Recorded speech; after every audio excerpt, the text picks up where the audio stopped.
Olá, alunos! Sejam bem-vindos à nossa segunda aula sobre a língua brasileira de sinais. Eu sou a professora Gisele, esse é o meu sinal para a comunidade surda.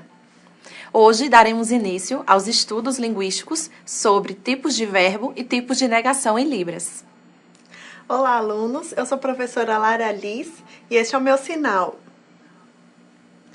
Hoje nós daremos início à nossa segunda aula da disciplina de Libras, conforme a professora Gisele falou.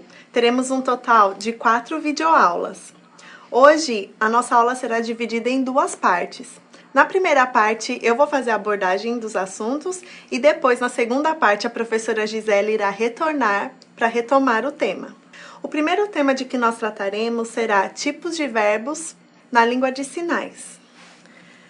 Bem, alunos, é importante nós começarmos a nossa aula de hoje fazendo uma ressalva a respeito da modalidade da Libras, da língua brasileira de sinais.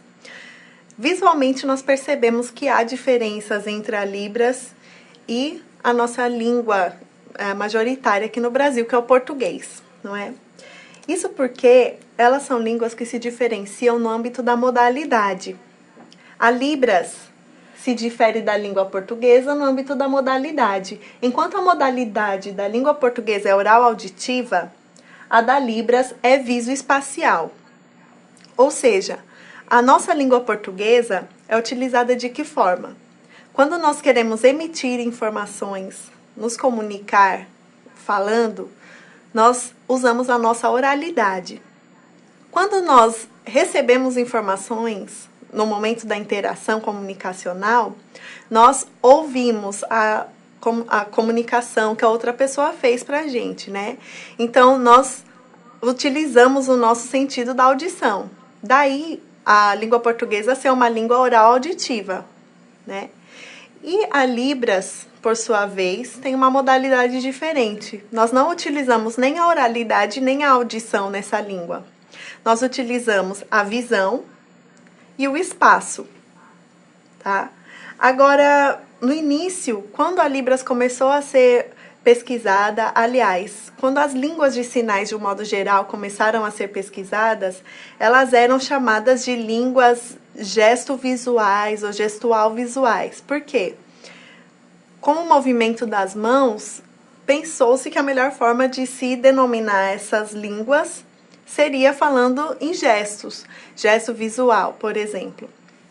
Com o passar do tempo, os estudos indicaram que uma forma mais adequada de se denominar essas línguas seria enfatizando a questão espacial da língua de sinais.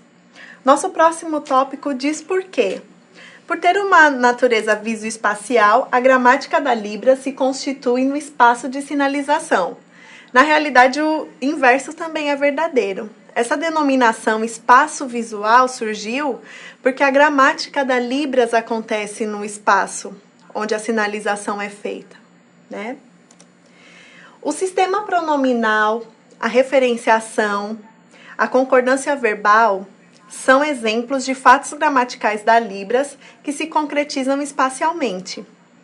O tema da nossa aula de hoje é tipos de verbos em Libras, não é?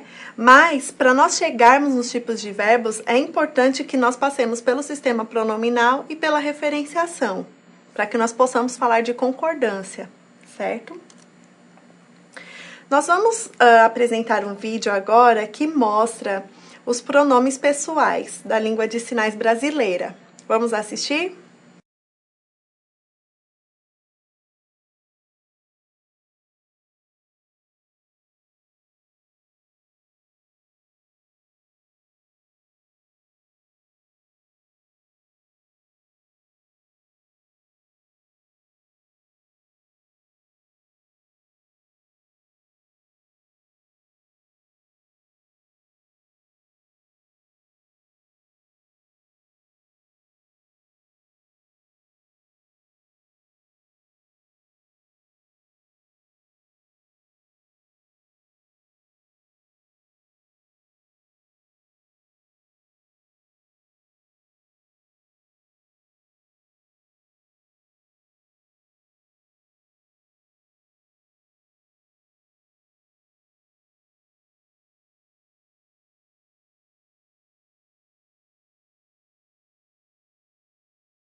Bem, conforme visto no vídeo, a apontação é o principal recurso que nós utilizamos para demarcar as pessoas pronominais em Libras, não é?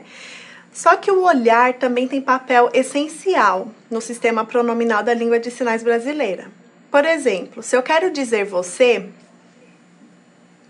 eu aponto para o meu interlocutor e olho para ele ao mesmo tempo. Diferente do que acontece quando eu falo da terceira pessoa, quando eu falo de um ele ou de um ela, por exemplo. Eu olho para o meu interlocutor, mas o meu dedo aponta para a terceira pessoa. Eu posso até olhar rapidamente para a terceira pessoa, mas o meu olhar se volta novamente para o meu interlocutor, certo? E a mesma coisa acontece com os plurais. Vocês, eu olho para os meus interlocutores, e eles, eu olho para o interlocutor, mas o meu dedo aponta para onde estão as terceiras pessoas ou a terceira pessoa do plural, não é? Bem, falando nisso, nós iremos abordar agora o tema estabelecimento de referentes no espaço. Na Libras, nós temos dois tipos de referenciação que nós podemos fazer. Uma com o referente presente e uma com referente ausente.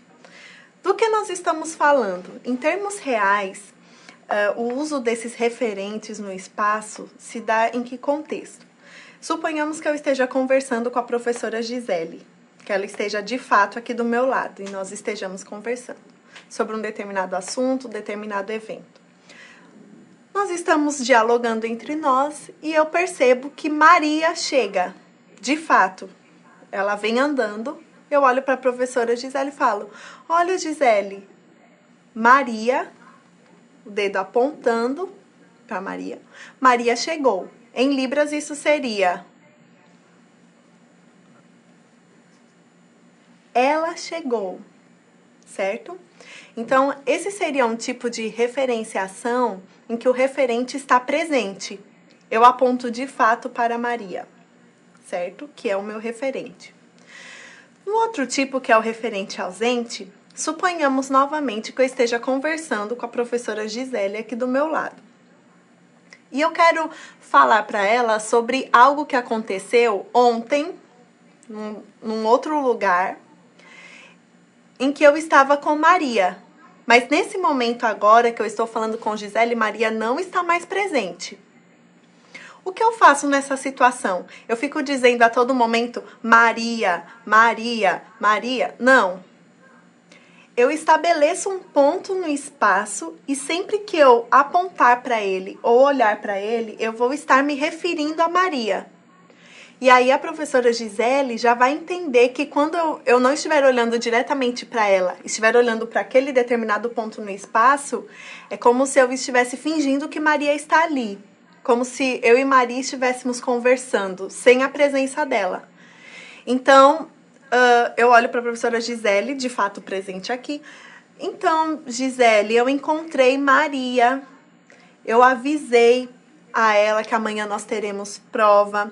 Nós duas conversamos, batemos papo, certo? Ó, percebam que quando eu fiz batemos papo, meu ombro se virou para Maria, minha cabeça se vira para Maria, mesmo ela não estando aqui. Subentende-se que aquele espaço é destinado a essa pessoa, a Maria. Professora Laralice, mas e se chega uma terceira pessoa? Se chega, aliás, uma segunda pessoa, além da Maria, o João? O que a gente faz? O mesmo lugar vai ser destinado a esse João? Não, eu escolho um outro ponto no espaço que vai se destinar a João. Então, eu conversando com Gisele. Então, Gisele, eu estava conversando com Maria, nós estávamos batendo papo, interagindo, e aí chegou João. Olha aqui o espaço dele, vai ser aqui na frente. E aí eu falei, oi, tudo bom? Cadê a sua esposa? Meu olhar já não é mais da Maria, que é aqui à minha direita, à esquerda para vocês, mas passa a ser aqui na minha frente, que foi o espaço que eu destinei ao João, certo?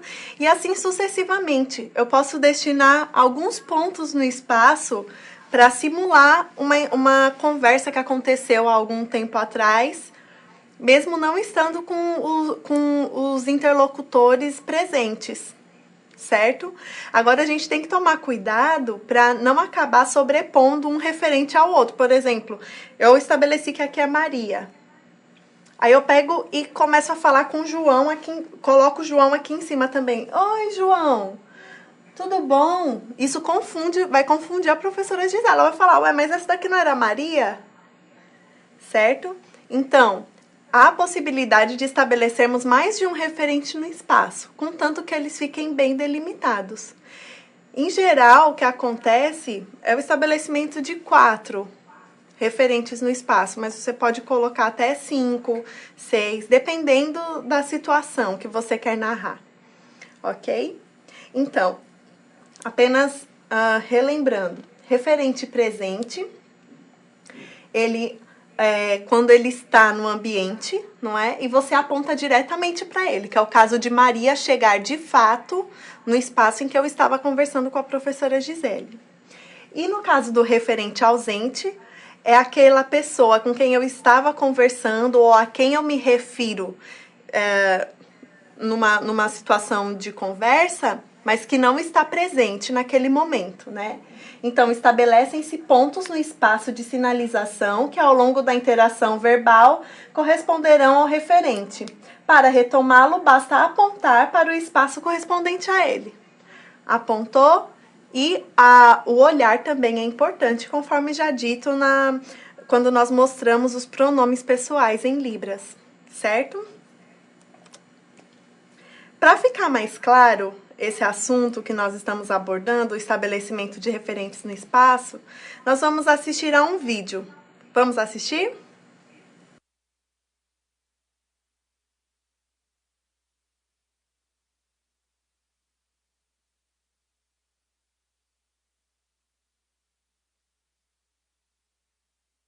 Conforme vocês puderam ver no vídeo, eu e a professora Gisele estamos num diálogo em que nos referimos a pessoas que não estão presentes no ambiente. Nós esperamos que tenha ficado claro que eu tentei explicar anteriormente ao vídeo. Em tantas palavras, espero que no vídeo tenha ficado claro para vocês, certo? E vamos, de fato, agora para o tema central da nossa aula, juntamente com a negação, que é o tipos de verbos em Libras, certo? Para fins didáticos, costuma-se dizer que os verbos na língua de sinais podem ser divididos em 2 tipos. Quais são eles? Os verbos sem concordância e os verbos com concordância, tá? Nós vamos ver ao longo da aula esses 2 tipos de verbos, os que têm concordância e os que não têm concordância, tá? Vamos falar primeiramente dos verbos sem concordância. A característica principal desses verbos é que eles não se alteram, mesmo que a pessoa pronominal seja alterada. Se eu pensar em português, há várias flexões verbais, não é? Dependendo da pessoa, se eu estou falando em eu, tu, ele, há uma desinência verbal aí que vai ser alterada, né? Em Libras, no caso dos verbos sem concordância, eles não têm essa alteração. Grosso modo, pode-se dizer que são verbos que estão no infinitivo, que você pode usar eles no infinitivo, que eles não alteram a forma deles a depender da pessoa pronominal, certo? Vamos ver alguns exemplos para ficar claro. Em Libras, nós temos um sinal que é o sinal de gostar. É esse aqui. Gostar. Certo? Ele é um exemplo de sinal de um verbo que não tem concordância. Por quê? Se eu digo eu gosto, eu faço eu, que nós já vimos anteriormente, e o sinal de gostar. Reparem na forma como esse sinal é executado na primeira pessoa do singular, gostar. Se eu digo você gosta, perceba que ele é executado exatamente da mesma maneira. O que muda é apenas o pronome que o precede, mas o sinal é feito da mesma forma. E com relação à terceira pessoa, a mesma coisa. Nós utilizamos gostar da mesma forma. Aqui nesse exemplo que nós trouxemos, temos: eu gosto de suco, você gosta de refrigerante, ele gosta de café. Ok? Vamos ver mais um exemplo? O verbo saber. Essa é a execução do verbo saber. Palma aberta, puxa para o lado, certo? Então, se eu digo eu sei, fica dessa forma em libras. Se eu digo eles sabem, não houve mudança na execução do sinal de saber, certo? Então, no caso do exemplo, nós temos eu sei onde é o IFRN. Eles sabem também. Então, ok? Percebam que o sinal de saber não se altera com a mudança da pessoa, ok? Próximo exemplo, o sinal de querer. No caso desse verbo, nós temos aqui o exemplo. Ela quer ir embora, mas nós queremos ficar. Como ficaria isso? Ela quer. Nós queremos. Nós queremos.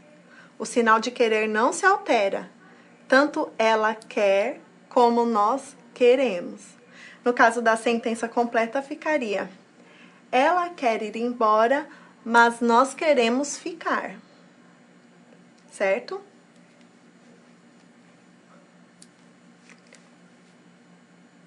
Tudo bem? Próximo exemplo, dirigir. No caso, dirigir carro, tá? Clara dirige com atenção. Já Ailton dirige de qualquer jeito, né? Então, Clara.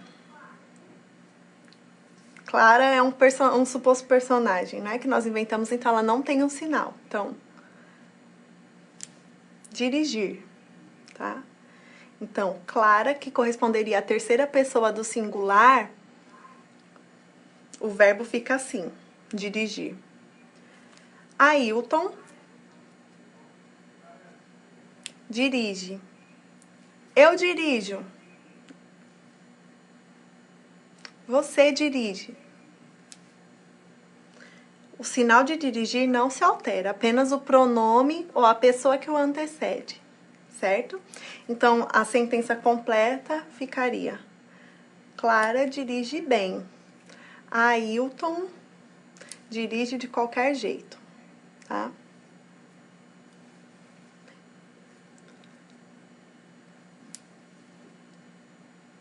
Ok? Espero que tenha ficado clara essa parte, tá? Dos verbos sem concordância. Agora, nós vamos passar para os verbos com concordância, né? Em geral, os verbos com concordância são, obviamente, né, os verbos que fazem concordância. E eles podem ser divididos em 3 subtipos, que são verbos que possuem concordância número pessoal, verbos classificadores e verbos que possuem concordância com a localização. Vamos ver cada um deles, tá? Primeiramente, os verbos com concordância. São verbos que possuem concordância número pessoal, ou que fazem concordância número pessoal. Como ele se dá? E aqui é que entra a importância de nós termos abordado anteriormente o sistema pronominal em libras e a questão da referenciação, né? O ponto inicial desses verbos com concordância número pessoal, ele diz quem é o sujeito. O ponto inicial do verbo diz quem é o sujeito da oração e o ponto final diz quem é o objeto da oração, Em geral, é isso que acontece, certo? Não se utilizam pronomes, de um modo geral, com esse verbo, porque ele mesmo dentro de si já indica quem é o sujeito e quem é o objeto. Vamos ver um exemplo? Olha só, o sinal de avisar. Não é? Temos aqui, eu aviso a você. Eu. Isso fazendo de forma pausada para que fique claro. Depois nós vamos ver como naturalmente ficaria o verbo, ok? Então, é o verbo que sai do eu para o você. Então, seria eu aviso você. Perceba que avisar, a direção dele sai do ponto do sujeito, indo para o ponto de quem vai receber essa informação, o aviso, né? Então, o início dele já diz quem é o sujeito.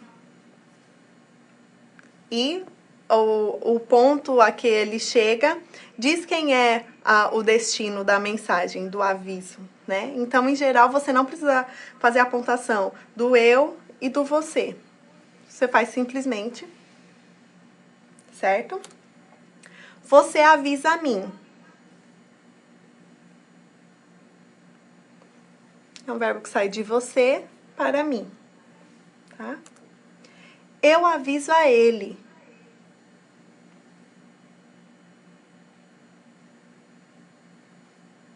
Reparem no olhar, tá? E ele me avisa.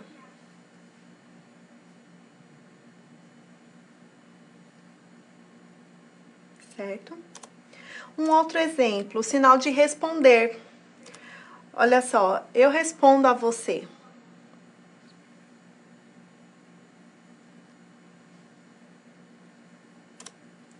Você responde a ele.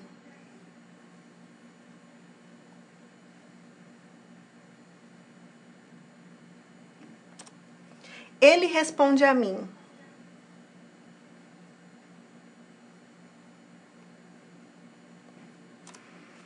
Eu respondo a ele.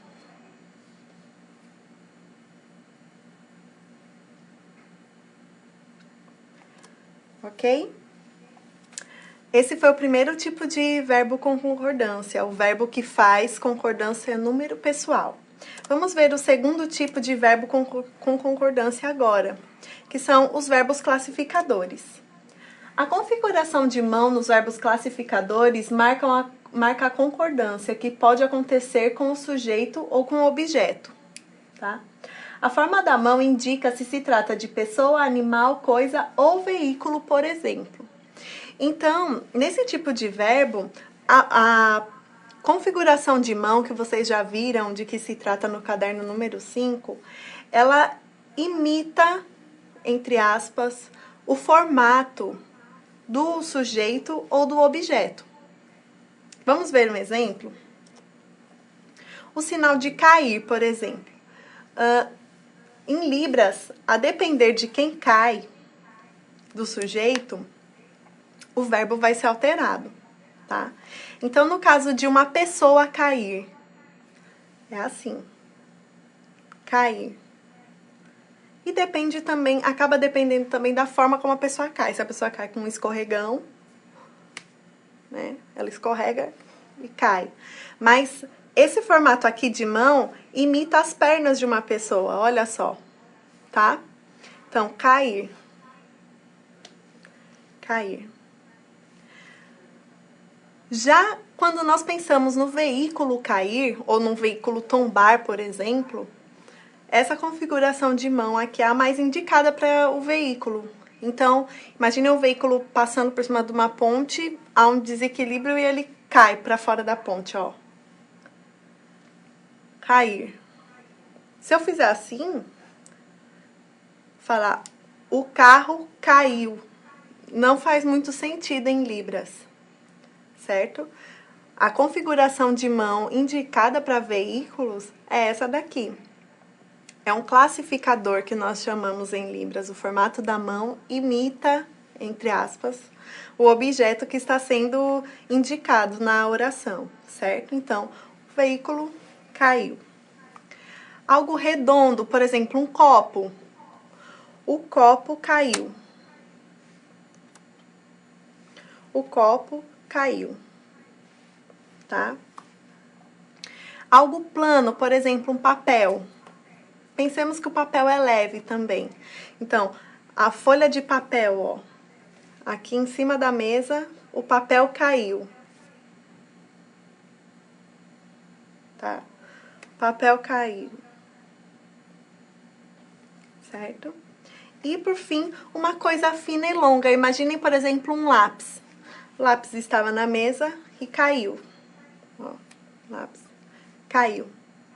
Então, na Libras, a relação não é exatamente de 1 para 1. Não existe um sinal específico para cair em geral. Depende do que você está falando, certo? A mesma coisa acontece com andar. Andar, uma pessoa andando. Pode-se usar esse sinal, ou então o dedo indicador apontando para cima, como se fosse uma pessoa andando. 2 pessoas andando e se cruzam entre si. 3 pessoas, 2 aqui e uma aqui. Ok?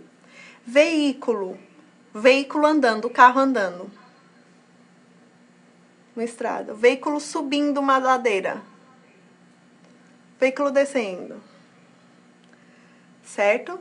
Então, o veículo está andando. Não adianta falar. O veículo está andando. Não fica coerente na Libras, certo? E animais também. Essa configuração de mão aqui, em geral, é usada para quadrúpedes. Então, o cachorro estava andando, tá? E o carro atropelou ele, por exemplo. Certo?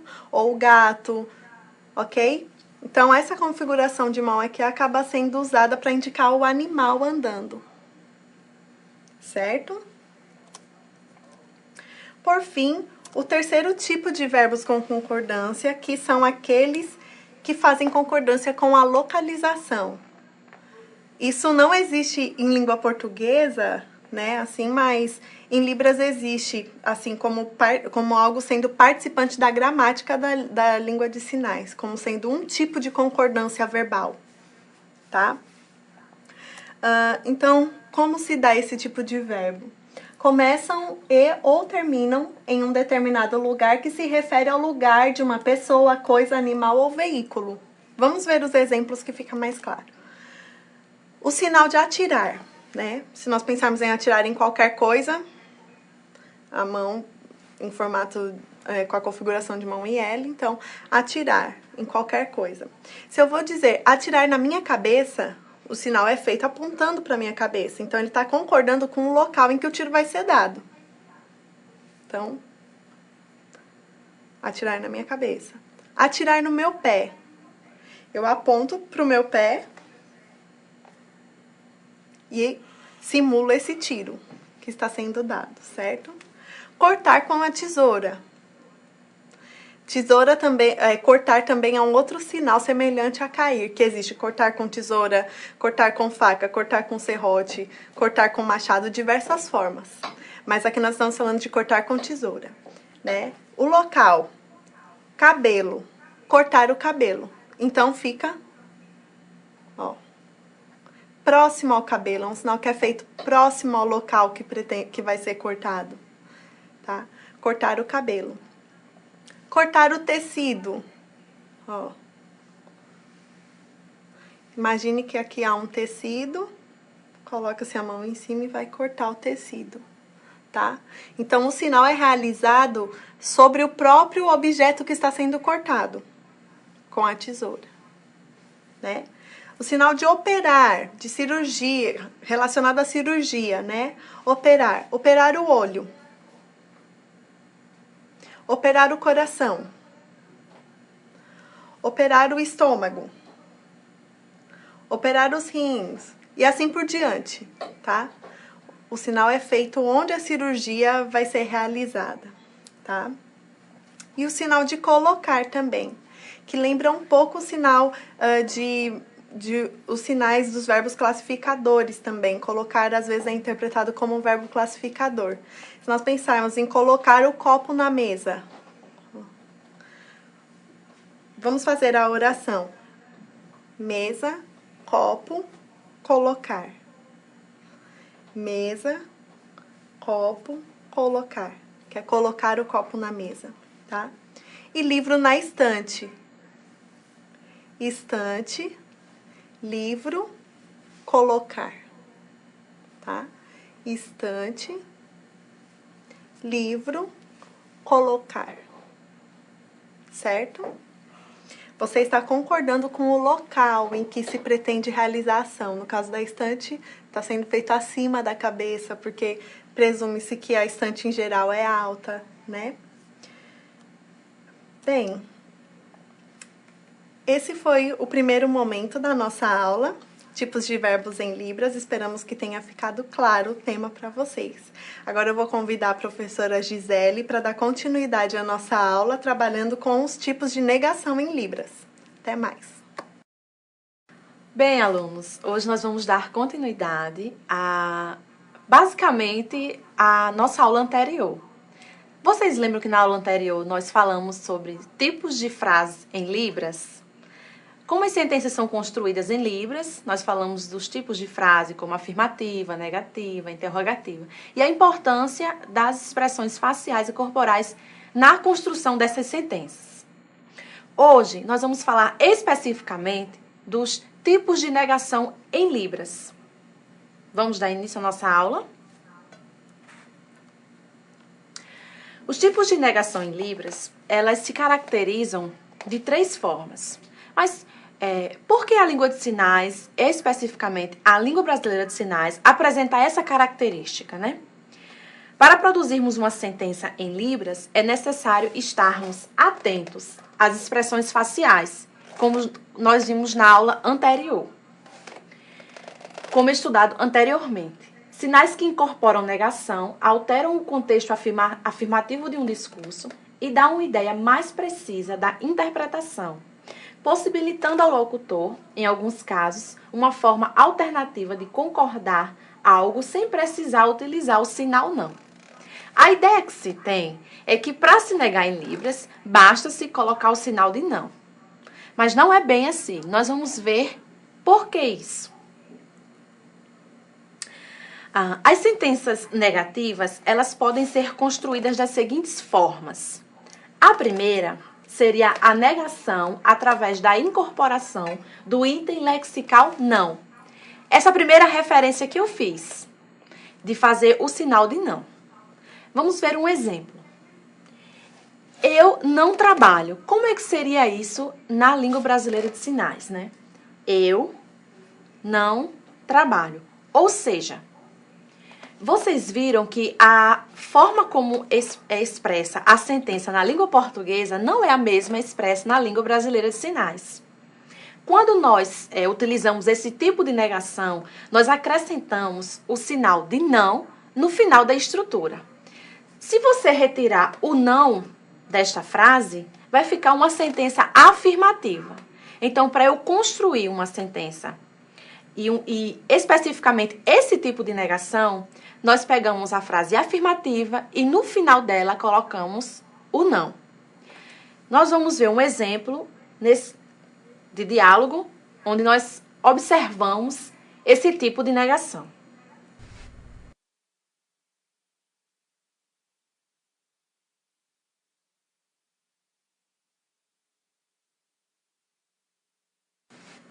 Antes de entrarmos no segundo tipo, nós vamos voltar e falar um pouco do primeiro vídeo. No primeiro vídeo, você viu que a professora Lara Liz chega e eu a convido para uma festa.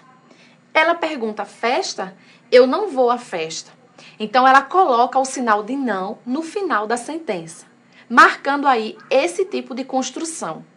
Ou seja, a incorporação desse item. Não é fácil? Vamos para o segundo tipo de negação. O segundo tipo de negação se refere à negação suprassegmental. Esse nome parece ser super complicado, mas ele não é assim. Vamos explicar de uma forma bem tranquila.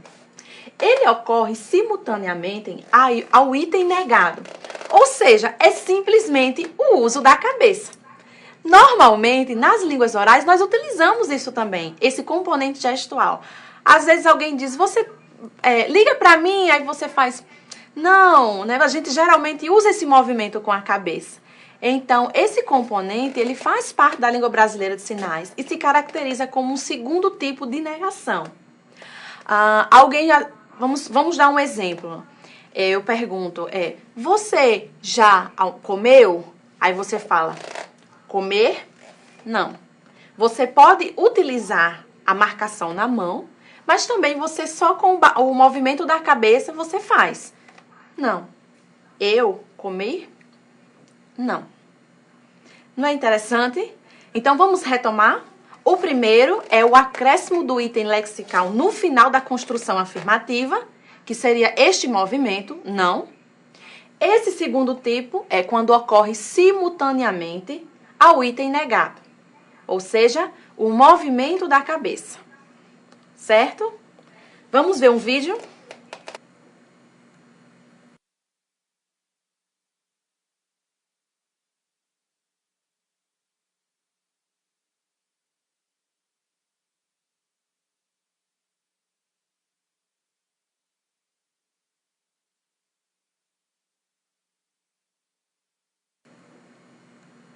Antes de falarmos do terceiro, nós vamos comentar novamente o segundo vídeo. Neste exemplo, você viu o diálogo, ou seja, eu perguntando se a professora Lara Alice iria à igreja. Ela disse que não iria. Por quê? Porque ela iria trabalhar, ela vai trabalhar cedo no outro dia. Ela fez com o movimento da cabeça, ela fez a negação em Libras. Não precisou se utilizar de outra forma. Apenas na construção, ela fez o movimento de cabeça, avisando, sinalizando a negação, que não poderia ir. E explicou posteriormente que o porquê de não ir. Porque iria trabalhar. Certo? A terceira e última, os dois primeiros casos são bem simples, não é verdade, alunos? Vamos para o terceiro. O terceiro, existe uma especificidade, ou seja, alguns verbos já têm incorporado neles mesmos a negação. Ao exemplo, nós temos querer, gostar, ter, precisar, poder. Vamos aprender esses verbos? Como seriam os sinais? Querer, esse movimento para trás. Gostar, ter, configuração de mão em L, tocando no peito. Precisar, poder. Vocês não podem esquecer de acrescentar a esses parâmetros as expressões faciais. É muito importante. Vamos ver o próximo vídeo, que vai trazer exemplos bem claros desse contexto.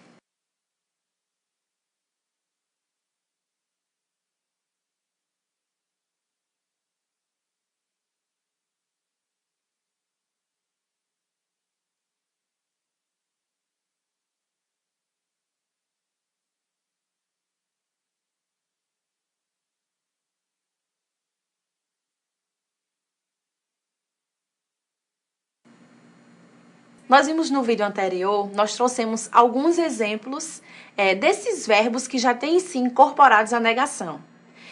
Vamos apenas reforçá-los, certo? Então, por exemplo, quando eu utilizo o verbo querer, se eu quero negar, eu só faço o movimento contrário. Não quero. Quero, não quero. O segundo seria ter. Como é que eu faço para negar? Vocês observaram? Não ter.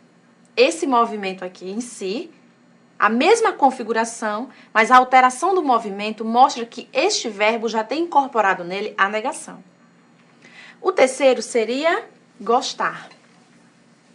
Não gosto. Não gosto. Vocês viram lá na frase, na construção que nós fizemos? O próximo verbo seria precisar. Não preciso. Não. Ou seja, além de ter esse movimento que marca essa negação no verbo, a gente faz o acréscimo do não. O outro verbo, poder. E não poder. Não posso. Esse movimento. Certo?